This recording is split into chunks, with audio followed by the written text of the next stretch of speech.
Hi guys, good afternoon. So இதே serial review பார்த்துடலாமா? அதுக்கு முன்னாடி நம்ம சேனலை சப்ஸ்கிரைப் பண்ண மறந்துடாதீங்க. லைக் பண்ணுங்கள், ஷேர் பண்ணுங்கள், கமெண்ட்ஸ் பண்ணுங்கள். என்ன கைஸ், நாளைக்கு நெத்தியில் போட்டு வச்சுருவார், தாலியில் போட்டு வச்சுருவாருன்னு நினைக்கிறேன். ஆனால் இந்த சீரியலை பொறுத்தளவு நிறைய மிஸ்டேக்ஸ் இருக்குது கைஸ், நிறைய மிஸ்டேக்ஸ் இருக்குது. ஒவ்வொன்றையும் சொன்னோன்னு வச்சுக்கோங்களேன், நம்மளுக்கு நாளே பத்தாது. அந்தளவுக்கு மிஸ்டேக்ஸ் வந்து அவ்வளோ குவிஞ்சு கிடக்கு. என் கைஸ், புடவை எடுக்க அதாவது கல்யாண புடவை எரிஞ்சிருச்சுன்னு அந்த குதிச்சா. சரி, குதித்தேன், ரைட்டு. மித்ராவையும் அரைஞ்சேன், 3 அரை 4 அறையை விட்டேன், சரி, அடித்தேன். எல்லோரும் உனக்கு பறிஞ்சு பேசிக்கிட்டு இருந்தாங்க. ஆதியும் உனக்கு சப்போர்ட் பண்ணாப்புல, எல்லாம் சரிதான். சரியா, ஆதி வந்து உனக்கு புடவை எடுத்து தர்றான் அப்படின்னு சொன்னோன்னே டக்குன்னு ஒரு புடவை எடுத்து வாங்க வேண்டியதானே கைஸ்? அது என்ன கைஸ், ஆதி எடுத்து தந்தாத்தான் வாங்குவேங்கிறது? எந்த புடவை எடுக்கிறதுன்னு தெரியலையாமா? புருஷன் கையால் தான் எடுக்கணுமாமா? புருஷன் வந்து எல்லா புடவையும் எடுத்து காமிப்பானாமா? எல்லா புடவையும் நல்லா இருக்குன்னு சொல்லுவாங்களாமா? அதுக்கப்புறம் ஒரு சிவப்பு கலரில் புடவை, நான் எப்படி கைஸ் நான் சொன்னேன் நான் யாடி நீ மோயினில் யார் நயன்தாரா வந்து அந்த சிவப்பு கலரில் சேலை கட்டிட்டு வருவா, பார்த்துருக்கீங்களா? அதே மாதிரி இது வந்து அரக்கு கலர், ஒரு மாதிரி இந்த ரெட்டுலேயே ரொம்ப டார்க் கலரில் ஒரு சாரீ. எனக்கு அந்த சாரீ சுத்தமாக பிடிக்கல. உங்களுக்கு வேணால் நீங்கள் வேணால் நிறைய பேர் பாரதியை போட்டு இப்படி காட்டாக போட்டு மெசேஜை போட்டு தள்ளுறீங்க. எல்லாத்துக்கும் அந்த பல்லவின்ற கேரக்டர் வந்து ரொம்ப பிடிச்சிருச்சாட்ருக்குது.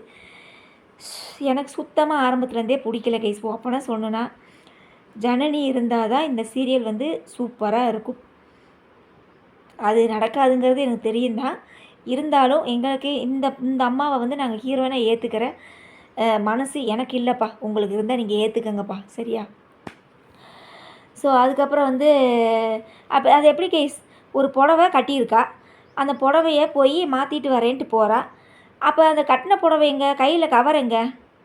இந்த அம்மாவுக்கு எடுத்த சேலைக்கு எப்படி ப்ளவுஸ் ரெடியாக தச்சு ரெடியாக வச்சுருப்பாங்களா அந்த ட்ரெஸ் மாற்றுற ரூமில்? இல்லை, எனக்கு புரியல. இப்படின்னு மாற்றிட்டு வாங்கன்னு சொன்ன உடனே போய் சேலை ப்ளவுஸ் எல்லாம் அப்படியே ரெடிமேடாகவே வந்த மாதிரியே இருக்குது. அவள் அதுக்கு முன்னாடி ஒயிட் கலரில் ப்ளவுஸ் போட்டு ஒயிட் கலர் சாரீ தானே கட்டியிருப்பா, வித் வைலட் கலர் கலந்த மாதிரி ஒரு சாரீ கட்டியிருப்பாள். அந்த சாரியும் ப்ளவுஸும் எங்கே? சரி, இந்த இப்போ ஆதி எடுத்து கொடுத்த சாரிக்கு ப்ளவுஸ் எப்படி வந்துச்சு? உடனே அங்கேருந்து மேடம் நடந்து வர்றாங்களாமா, ஒரு பாட்டு வேறு. ஐயோ சாமி, முடியல, சகிக்கலை, எனக்கு சுத்தமாக பிடிக்கலைங்க. அதுக்கப்புறம் என்ன நடக்குது, நம்ம நந்தினி அக்கா வந்து வாழைப்பழ தோல் வழுக்கி வாலிபர் உயிர் ஊசல் அப்படின்ற மாதிரி நம்ம தவளை இருந்துட்டு வாழைப்பழத்தை தின்னு தோலை தோப்புன்னு போடுவாப்புல. நம்ம நந்தினி அக்கா அதில் காலை வச்சு சொயின்னு வலிக்கி விட்ருவாப்புல. ஐயோ, இந்த மித்ரா கூட சேர்ந்து நம்ம இந்த மாதிரிலாம் பண்ணுறதுக்கு பேசாமல் லண்டன்லேயே இருந்திருக்கலாமே அப்படின்னு சொல்லி அவன் நினைக்காம இருப்பாளான்னு மட்டும் சொல்லுங்கள், சரியா? கண்டிப்பாக நினைப்பா. ஐயோ, நம்ம லண்டனுக்கே திருப்பி போயிடலாமா, இந்த மித்ராவோட தொல்லை தாங்க முடியலையே, ஐயோ வாழைப்பழ தொல்லைலாம் இடி வழுக்க விட்றாளே அப்படின்னு சொல்லிட்டு அவள் கண்டிப்பாக நினைக்கிறதுக்கு அதிக வாய்ப்புகள் இருக்குது கேஸ். ஏன்னா அந்த மித்ரா அந்த பாடுபடுத்திக்கிட்டு இருக்கிறா, சரியா? அதுக்கப்புறம் கோயிலை காமிக்கிறாங்க. கோயிலுக்கு போகணுமாமா. இவ்வளோ தூரம் கடைக்கு வந்து புடவை எடுத்து கொடுப்பாராமா. நீங்கள்லாம் போங்க, நான் கோயிலுக்கு போகிறேங்கிறேன். அப்போ அவன் விடுவானா? ஏற்கனவே உன்னைய புடவையில் ரசிச்சுக்கிட்டு இருக்காப்புல ஆதி. அப்புறம் உன்னைய விட்டு எப்படி அவன் வீட்டுக்கு போவான்? போக மாட்டான். பின்னாடியே நாய் மாதிரி தான் வருவான். வந்தாச்சு, எல்லா கோயிலுக்கு போயாச்சு. கோயிலில் வந்து நம்ம கண்ணாடி பாட்டி வேறு, இந்த மித்ரா ஏன் தான் இப்படி பண்ணானே தெரியல. கல்யாண நாள்லதுமா உன்னை அழுக வச்சு உன் புடவையை எரிச்சு, அதுலேயும் ஒரு சந்தோஷம் என்னென்னா ஆதி உனக்கு சப்போர்ட் பண்ணது, ஆதி உனக்கு புடவை எடுத்து கொடுத்தது அப்படின்னு சொல்லிக்கிட்டு இருக்கேலையே, இந்த கோயிலில் வந்து எதுக்கு பாட்டி அவளை பற்றிலாம் பேசுகிறீங்க? நிம்மதியாக சாமியை கும்பிட்டு வீட்டை பார்த்து போவோம் அப்படின்னு சொல்லிட்டு 2 பேரும் நடையை கட்டுறாங்க. நம்ம பின்னாடியே மித்ராவும் நந்தினியும் ஃபாலோ பண்ணிக்கிட்டே வர்றாங்க. இந்த மித்ராவை பொறுத்தளவு இப்படியே ஓரக்கண்ணில் அப்படியே தூணுக்கு நின்று ஒளிஞ்சு அவங்கவுங்க என்ன செய்கிறாங்கன்னு பார்த்து டென்ஷன் ஆகி பிபி ஆகி சுகர் ஏறி மண்டையை போட்டாலும் போட்டுருவான்னு நினைக்கிறேன். அப்படி தான் நடக்குது. இப்படின்ட்டு தான் பண்ணிக்கிட்டு இருக்கிறேன், ஒன்றும் கிடையாது. நீ என்ன பண்ணாலும் இது மித்ரா மேடம், அது பாரதி அக்காவுக்கு தான் ப்ளஸ் பாயிண்ட்டு, சரியா? அதனால் நீ வேடிக்கை பார்த்துக்கிட்டே இரு ராசாத்தி. அந்த ராசாத்தி எல்லாத்தையும் அனுபவிச்சுட்டு போகட்டும்.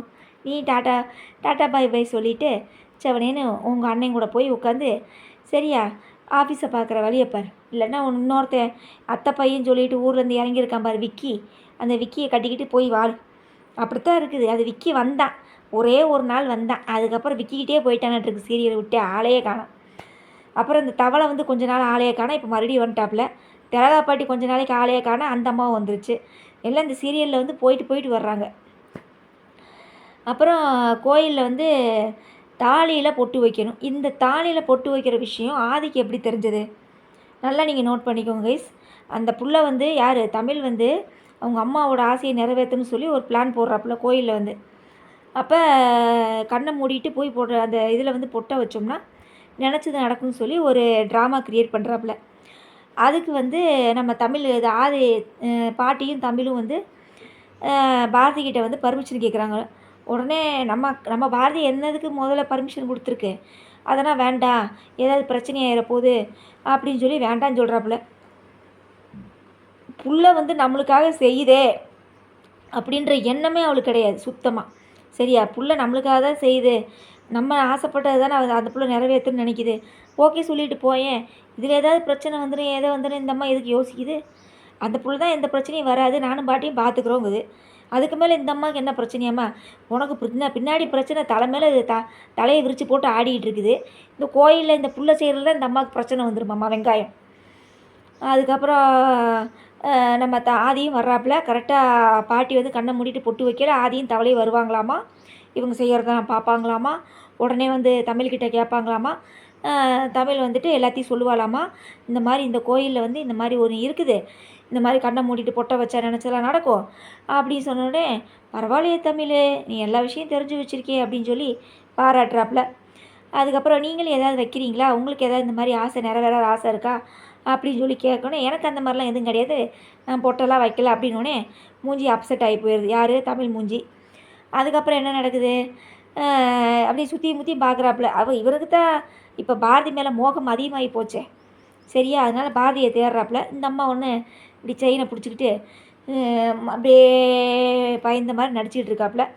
உடனே ஆதி வந்துட்டு, ஓ இதெல்லாம் நீங்கள் குடும்பமாக செய்கிற வேலை தானா, நான் வந்து பாரதி கட்டியிருக்கிற தாலியில் நான் பொட்டை வைக்கணுமா, அதுக்கு தான் நீங்கள், அதை தான் எனக்கு அந்த இடத்துல ஒரு டவுட் வந்துச்சு.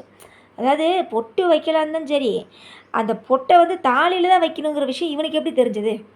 இன்னும் நெத்தியில் வைக்கணுமா அப்படின்னு கேட்டிருக்கேனா, இல்லை நெத்தியில் வைக்கணும் போல இருக்கு அப்படின்னு நினச்சாலும் சொல்லியிருக்கலாம். ஒருவேளை பாரதி நெத்தியில் பொட்டு வைக்கணுமோ, அதுக்கு தான் அந்த குடும்பமாக பிளான் பண்ணியிருக்கோம் அப்படின்னு சொல்லி சொன்னால் கூட சரின்னு சொல்லலாம். அது எப்படி தாலின்னு கரெக்டாக மென்ஷன் பண்ணாப்புல, அங்கே தான் எனக்கு ஒரு டவுட் இருக்குது. Okay done. அதுக்கப்புறம் என்ன நடக்குது, நாளைக்கு வந்து தாலியில் பொட்டு வைக்கிற மாதிரி ஒரு ப்ரோமோ வந்துச்சு கைஸ், அதை நான் பார்த்தேன். ஸோ மொத்தத்தில் வந்து நாடகம் ரொம்ப கேவலமாக போயிட்டுருக்குது, உப்புக்கு சப்பு இல்லாமல் போயிட்டுருக்கு, நல்லாவே இல்லை, வாந்தி எடுக்கிற மாதிரி இருக்குது. இனி இந்த கோயிலில் ஏற்கனவே ஜவுளி கடையில் ஒன்றும் ஆணியை பிடுங்கலை, இனி இந்த கோயிலில் வந்து இந்த மித்ராக்கா என்னத்தை ஆணியை பிடுங்க போகுதுன்னு தெரியல, வெயிட் பண்ணி பார்ப்போம் சரிங்களா. ஸோ மொத்தத்தில் வந்து இதயம் சீரியலை பொறுத்தளவு சீக்கிரமாக முடிச்சிட்டாங்கன்னா ரொம்ப நல்லாயிருக்கும். நல்லாவே இல்லை, சீரியல் ரொம்ப கேவலமாக இருக்குது. நிறையா படங்களில் தான் இப்போ வந்து லாஜிக் இல்லாத சண்டைகள், லாஜிக் இல்லாத இதெல்லாம் வந்து வருது அப்படின்னா, இப்போ சீரியல்லே அதே மாதிரி தான் வருது. ஒருத்தர் வந்து 10 பேர்த்த போட்டு அடிக்கிறான்னா அது சாத்திய கூறா, அந்த மாதிரி இங்கேயும் பார்த்திங்கன்னா என்ன சொல்கிறதே எனக்கு தெரில. ஏன்னா நம்ம லாஜிக்கை பற்றி பேசினோம்னா நீங்கள் கமெண்ட்ஸில் வந்துடுவீங்க. அப்புறம் கைஸ், எனக்கு வந்து ரெகுலராக ஒருத்தவங்க கமெண்ட்ஸ் பண்ணுறாங்க சொன்னல, அவங்க வந்து நேற்றும் பண்ணல, இன்றைக்கும் பண்ணல நினைக்கிறேன், நேற்று பண்ணல, முந்தா நாள் பண்ணல, என்னாச்சுன்னு தெரியல. அதாவது ரெகுலராக கமெண்ட்ஸ் பண்ணுறவங்க கமெண்ட்ஸ் பண்ணுறதை விட்டுறாங்க, கமெண்ட்ஸ் பண்ணுறவங்க வந்து ஒரு நாள் பண்ணுறாங்க, ஒரு நேரம் பண்ண மாட்டேங்கிறாங்க, என்னன்னே தெரில. லைக்ஸு சுத்தமாக வர மாட்டேங்குது கைஸ், லைக்ஸு 10 லைக்ஸை தாண்டவே மாட்டேங்குது, மிஞ்சி போனால் ஒரு 13-14 லைக்ஸ் வருது சரிங்களா. ஆனால் லைக்ஸ் போடாமல் தான் நிறைய பேர் வீடியோ பார்க்குறீங்க.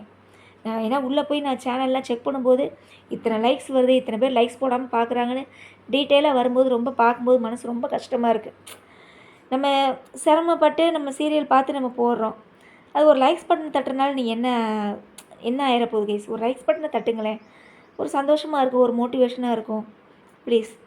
அதுக்கப்புறம் வந்து சப்ஸ்கிரைப் பண்ணவே மாட்டேங்கிறீங்க, கமெண்ட்ஸு சுத்தம் 4 முந்தியாவது, அதான் நான் சொல்லையா, யாரையாவது திட்டி போட்டால் மட்டும் அன்றைக்கி மட்டும் 40 கமெண்ட்ஸ் வரும் சரிங்களா. நம்ம நார்மலாக பேசி ரிவ்யூ பண்ணும்போது 4 கமெண்ட்ஸை கூட தாண்ட மாட்டேங்குது. 40 எங்கே 4 எங்கே, அப்போ அந்த மீதி இருக்கிற 35 பேர்லாம் எங்கே ஓடிங்க?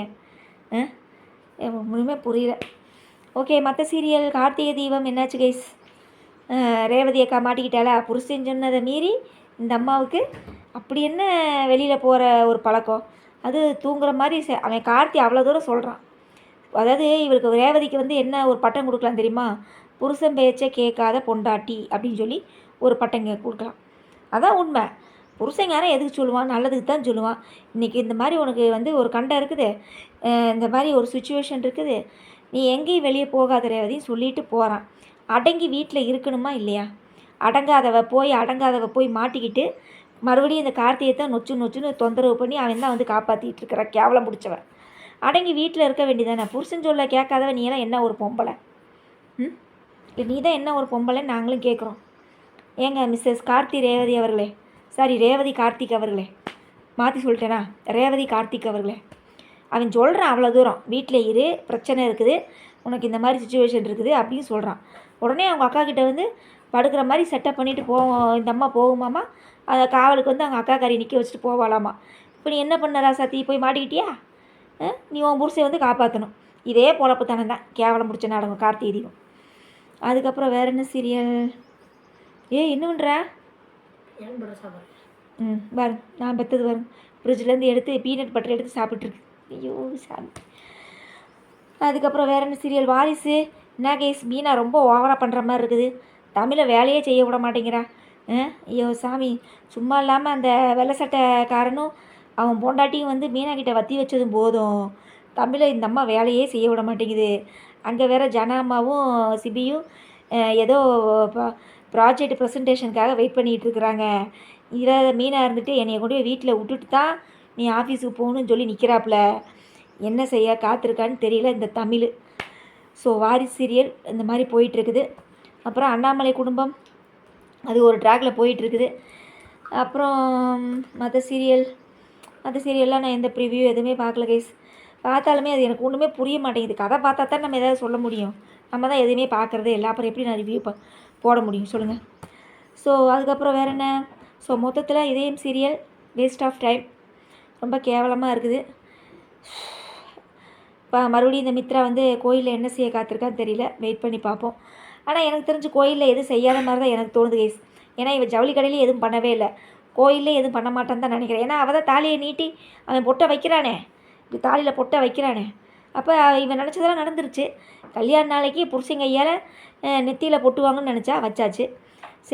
கல்யாண சேலையை கட்டிக்கிட்டு கோயிலுக்கு போகணுன்னு நினச்சா புருஷங்காலில் புருஷன் கையால் புருஷங்காலில் விழுந்து ஆசீர்வாதம் வாங்கணும். ஆதி வந்து தாலியில் பொட்டு வைக்கணும்னு நினச்சா. ஸோ இவன் நினச்ச எல்லாமே நிறைவேறி விட்டது அப்படின்னு சொல்லி நம்ம சொல்லிக்கலாம்.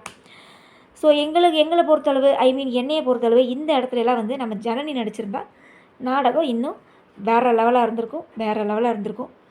இவங்கன்றதுனால பொறுத்து பார்க்க வேண்டியதாக இருக்குது. அப்புறம் எப்படி அந்த ப்ளவுஸ் எல்லாம் ரெடிமேடாக வந்துச்சுன்னு கொஞ்சம் கமெண்ட்ஸில் சொல்லுங்கள். ஏய்ஸ் நீங்கள் நல்லா யோசித்து பாருங்கள். இதே மாதிரி தான் கார்த்திகை தீபத்தில் ஒரு சீன் வரும்.